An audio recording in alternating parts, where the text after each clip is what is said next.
দেশের মোবাইল গ্রাহকদের জন্য ইনডোর নেটওয়ার্ক ও ইন্টারনেটের মান বাড়াতে বড় ধরনের উদ্যোগ নিয়েছে বাংলাদেশ টেলিযোগাযোগ রেগুলেটরি কমিশন বিটিআরসি। বিশেষ করে বাসা বা অফিসের ভেতরে কথা বলা এবং ইন্টারনেটের ধীর গতি সংক্রান্ত সমস্যার সমাধানে ইজিএসএম ব্যান্ডের তরঙ্গ বরাদ্দের প্রস্তুতি চলছে।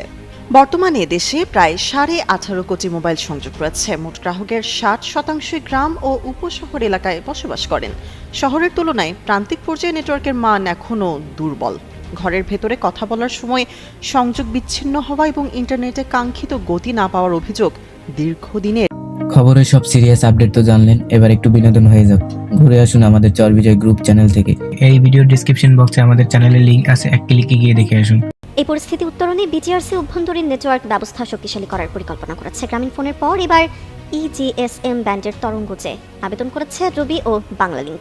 বিটিআরসির কাছে বর্তমানে 8.4 মেগাহার্টজ তরঙ্গ অবশিষ্ট রয়েছে। এর মধ্য থেকে রবি ও বাংলালিংক 3.4 মেগাহার্টজ করে মোট 6.8 মেগাহার্টজ তরঙ্গ বরাদ্দ চেয়েছে। এই ব্যান্ডের কার্যকারিতা যাচাই করতে অপারেটর দুটিকে পরীক্ষামূলকভাবে 1 মাসের জন্য তরঙ্গ ব্যবহারের অনুমতি দেওয়া হয়েছে।